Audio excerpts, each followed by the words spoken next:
ગઈકાલના લેક્ચરની અંદર તમે લોકો જાણો છો એ પ્રમાણે આપણે આંકડાશાસ્ત્રની અંદર એક નવા ચેપ્ટરની શરૂઆત કરેલી, ચેપ્ટર નંબર 1.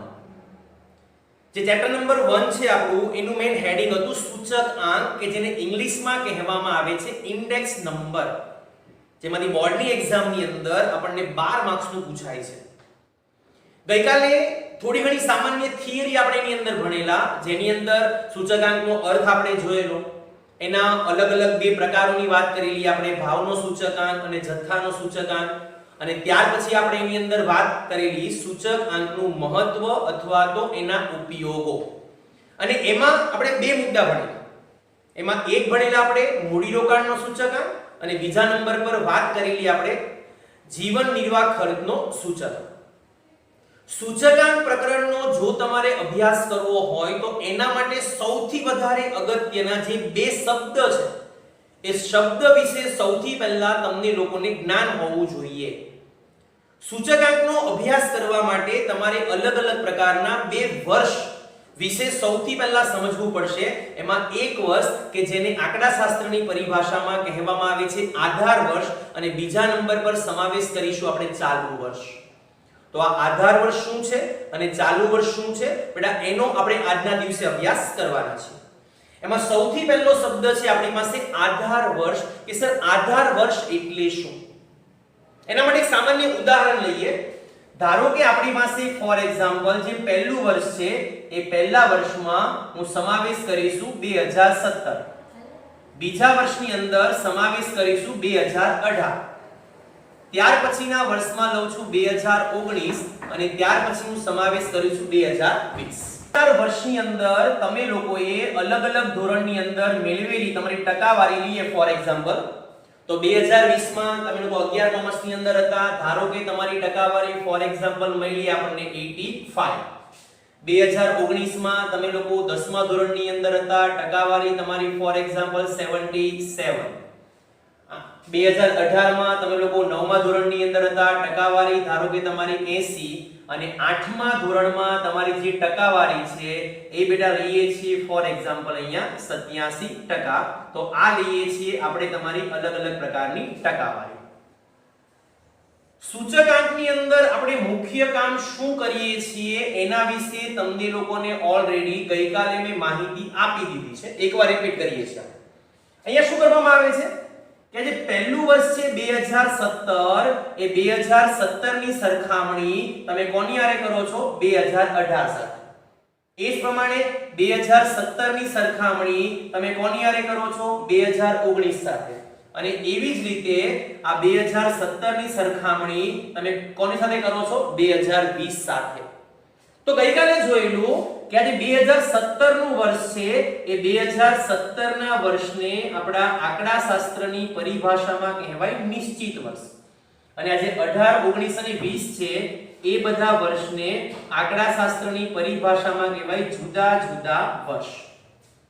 તો અહીંયા અલગ અલગ પ્રકારના બે વર્ષ થયા, નિશ્ચિત વર્ષ અને જુદા જુદા વર્ષ. તો આજે નિશ્ચિત વર્ષ છે બેટા 2017, એ નિશ્ચિત વર્ષને આપણા સૂચકાંકની અંદર કહેવામાં આવે છે આધાર વર્ષ. અને જે જુદા જુદા વર્ષ છે, એ જુદા જુદા વર્ષને આપણી સૂચકાંકની પરિભાષામાં કહેવામાં આવે છે ચાલુ વર્ષ. તો આ બંને વર્ષ વિશે સૌથી પહેલા બધા વિદ્યાર્થીઓને ખબર હોવી જોઈએ કે આપણને જે અલગ અલગ વર્ષો આપેલા છે, એ અલગ અલગ વર્ષોમાંથી આપણું આધાર વર્ષ કયું છે અને આપણું ચાલુ વર્ષ કયું છે.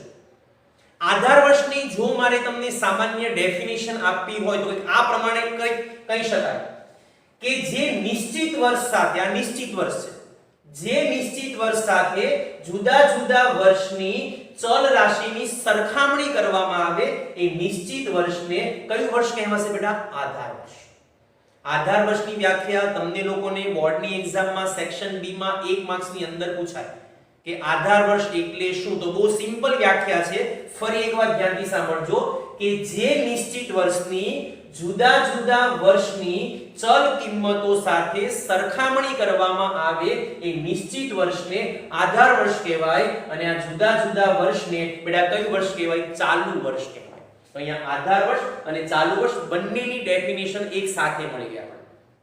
હવે પ્રશ્ન એ છે કે કે સર અલગ અલગ પ્રકારના જે વર્ષો આપેલા છે એ વર્ષોમાંથી આપણે આધાર વર્ષ કયું લેવાનું. જો થોડુંક આપણે પ્રેક્ટિકલી જોઈએ કે સરકાર જ્યારે જુદા જુદા વર્ષોની સરખામણી કરે તો એ સરખામણી કરતી વખતે સરકારે પણ સૌથી પહેલા એક વર્ષને આધાર વર્ષ તરીકે સરકારે લેવું પડે. તો સરકાર આધાર વર્ષ લેતી વખતે શું ધ્યાનમાં રાખે એ વસ્તુ જો આપણે સમજીએ તો એના માટે તમારે સૌથી પહેલો નિયમ એટલે ધ્યાનમાં એ રાખવાનો છે કે આધાર વર્ષ કેવું હોવું જોઈએ. તો યાદ રાખજો હંમેશા કે આધાર વર્ષ એ હંમેશા પ્રામાણ્ય હોવું જોઈએ. આધાર વર્ષ હંમેશા કેવું હોવું જોઈએ? પ્રામાણ્ય હોવું જોઈએ. સર પ્રામાણ્ય એટલે સામાન્ય પરિસ્થિતિ વાળું. આધાર વર્ષ હંમેશા પ્રામાણ્ય હોવું જોઈએ એટલે કે સામાન્ય પરિસ્થિતિ વાળું હોવું જોઈએ. તો પાછો પ્રશ્ન ઉદ્ભવે કે સર સામાન્ય પરિસ્થિતિ એટલે શું? એવું વર્ષ. કેવું વર્ષ? એવું વર્ષ. સર એવું એટલે કેવું? એવું વર્ષ કે જે વર્ષમાં આપણા દેશની અંદર કોઈ પ્રકારની કુદરતી આફતો ઉદ્ભવેલી હોવી જોઈએ નહીં. આપણા દેશની અંદર પૂર, ધરતીકંપ, વાવાઝોડું, દુષ્કાળ, અતિવૃષ્ટિ, અનાવૃષ્ટિ એવા કોઈ પ્રકારના જે આફતો છે એ આફતો દેશની અંદર ઉદ્ભવેલી હોવી જોઈએ નહીં. તો આ પ્રકારની કોઈ કુદરતી આફતો આ આધાર વર્ષની અંદર ઊભી થયેલી હોવી જોઈએ નહીં. એવા જ વર્ષને આપણે આધાર વર્ષ તરીકે સ્વીકારી શકીએ. આ ઉપરાંત આપણા દેશની અંદર કોઈ પ્રકારની જે માનવ સર્જિત સમસ્યા છે એ માનવ સર્જિત સમસ્યાનો પણ દેશમાં આ વર્ષ દરમિયાન ઉદ્ભવ થયેલો હોવો જોઈએ નહીં. સર માનવ સર્જિત સમસ્યા એટલે આપણા દેશની અંદર તેજી મંદી છે, રાજકીય અસ્થિરતા છે, એવા જે બધા પરિબળો છે એ પરિબળો પણ જે વર્ષમાં ઊભા થયા ન હોય તમે લોકો એવા જ વર્ષને બેટા આધાર વર્ષ તરીકે સ્વીકારી શકો છો. તો જ્યારે તમને બોર્ડની એક્ઝામમાં પ્રશ્ન પૂછાય કે આધાર વર્ષ કેવું હોવું જોઈએ તો બહુ સિમ્પલ આન્સર છે બેટા એનો કે આધાર વર્ષ હંમેશા પ્રામાણ્ય હોવું જોઈએ એટલે કે સામાન્ય પરિસ્થિતિ વાળું હોવું જોઈએ. એટલે કે આ વર્ષ દરમિયાન દેશમાં પૂર, ધરતીકંપ, વાવાઝોડું, અતિવૃષ્ટિ, અનાવૃષ્ટિ વગેરે જેવી કુદરતી આફતો તેમજ તેજી મંદી, આર્થિક અસ્થિરતા, રાજકીય પરિબળો, હુલ્લડો, હડતાલ એવી કોઈ પ્રકારની માનવ સર્જિત સમસ્યા દેશમાં ઊભી થયેલી હોવી જોઈએ નહીં. આવું જે વર્ષ છે એ વર્ષને આપણા આંકડાશાસ્ત્રની પરિભાષામાં બેટા કયું વર્ષ કહેવાશે? આધાર વર્ષ. તો જ્યારે સરકાર દ્વારા અલગ અલગ પ્રકારના વર્ષોની સરખામણી કરીને સૂચકાંક મેળવવામાં આવતો હોય તો સરકાર સૌથી પહેલા આપેલા જુદા જુદા વર્ષોમાંથી આવું એક વર્ષ સરકાર શોધે છે કે જે વર્ષને સરકાર આધાર વર્ષ તરીકે બેટા સ્વીકારે છે. તો આધાર વર્ષનો ટોપિક તમારી બોર્ડની એક્ઝામ માટે ખૂબ અગત્યનો છે.